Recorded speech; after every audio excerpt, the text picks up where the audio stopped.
Welcome back to Jakara academy. So ಇವತ್ತು ನಾವು FA1 ತೃತೀಯ ಭಾಷೆ ಹಿಂದಿ ವಿಷಯಕ್ಕೆ ಸಂಬಂಧಿಸಿದಂತೆ 10ನೇ ತರಗತಿಯ ಒಂದು ಪ್ರಶ್ನೆ ಪತ್ರಿಕೆಯನ್ನು ನೋಡುವರಿದ್ದೇವೆ.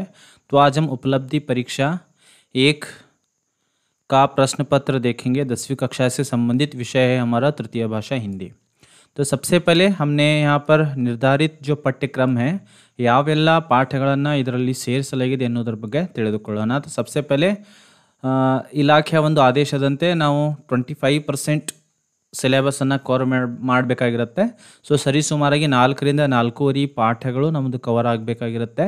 ಸೊ ಅದರಲ್ಲಿ ನಾನು ತೊಗೊಂಡಿರೋದು ಇಲ್ಲಿ ನಿರ್ಧಾರಿತ पाठ्यक्रम है. पद्य 1 है हमारा मातृभूमि कविता, इसी प्रकार से कश्मीरी सेब कहानी, पाठ 3 गिल्लू रेखाचित्र, पाठ 4 अभिनव मनुष्य कविता.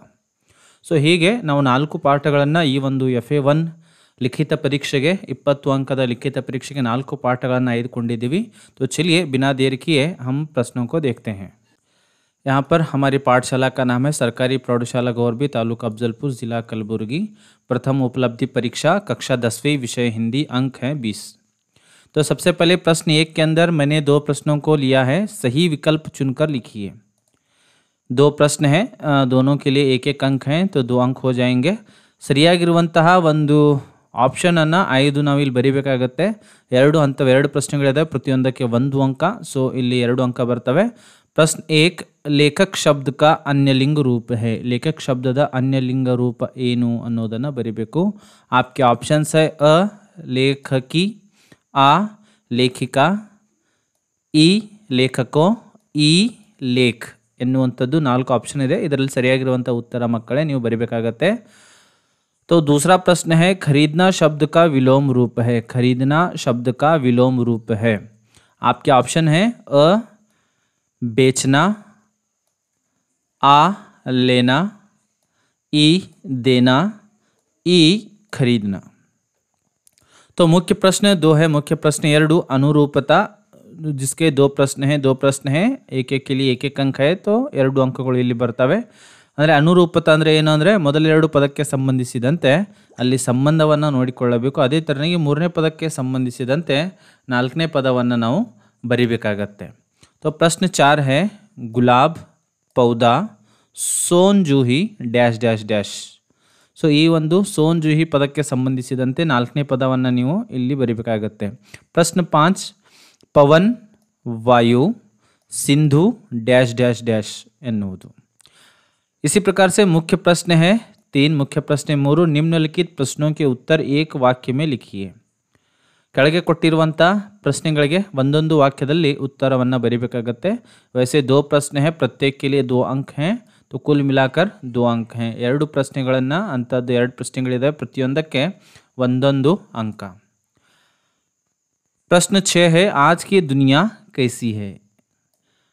प्रश्न 7 भारत के खेत कैसे हैं ಎನ್ನುವಂಥ ಪ್ರಶ್ನೆಗೆ ಒಂದು ವಾಕ್ಯದಲ್ಲಿ ನೀವು ಉತ್ತರವನ್ನು ಮಕ್ಕಳೇ ಬರೀಬೇಕಾಗತ್ತೆ. मुख्य प्रश्न 4 निम्नलिखित प्रश्नों के उत्तर 2 या 3 वाक्यों में लिखिए. ऐसे 2 प्रश्न हैं 2 अंकों के लिए, तो कुल मिलाकर 4 अंक हो गए. 2-3 ವಾಕ್ಯದಲ್ಲಿ ಉತ್ತರವನ್ನು ಬರೀಬೇಕಾಗಿರುವಂಥ ಪ್ರಶ್ನೆಗಳು 2 ಇದ್ದಾವೆ, ಪ್ರತಿಯೊಂದಕ್ಕೆ 2 ಅಂಕ, ಒಟ್ಟಾಗಿ 4 ಅಂಕಗಳು ಇಲ್ಲಿ ಬರ್ತವೆ.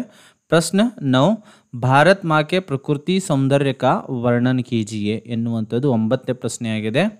अगला प्रश्न है दुकानदार ने लेखक से क्या कहा. दुकानदार ने लेखक से क्या कहा ಎನ್ನುವಂಥ ಪ್ರಶ್ನೆ ಇದೆ, ಅದಕ್ಕೆ ನೀವು ಉತ್ತರವನ್ನು ಬರೀಬೇಕಾಗುತ್ತೆ. प्रश्न 5 निम्नलिखित प्रश्नों के उत्तर 3-4 वाक्यों में लिखिए. ಕೆಳಗೆ ಕೊಟ್ಟಿರುವಂಥ ಪ್ರಶ್ನೆಗಳಿಗೆ 3 ಅಥವಾ 4 ವಾಕ್ಯದಲ್ಲಿ ಉತ್ತರವನ್ನು ಬರೀಬೇಕು. ಅಂಥವು 2 ಪ್ರಶ್ನೆಗಳಿದ್ದಾವೆ, ಪ್ರತಿಯೊಂದಕ್ಕೆ 3 ಅಂಕ, ಒಟ್ಟಾಗಿ 6 ಅಂಕಗಳನ್ನು ಇಲ್ಲಿ ಕೊಡಲಾಗಿದೆ. प्रश्न 11 है दिनकर जी के अनुसार मानव का सही परिचय क्या है ಎನ್ನುವಂಥದ್ದು ಪ್ರಶ್ನೆಯಾಗಿದೆ. आपको इसे 3 या 4 वाक्यों के अंदर लिखना पड़ेगा. प्रश्न 12 सेब के हालत के बारे में लिखिए ಎನ್ನುವಂಥ ಪ್ರಶ್ನೆ ಇದೆ.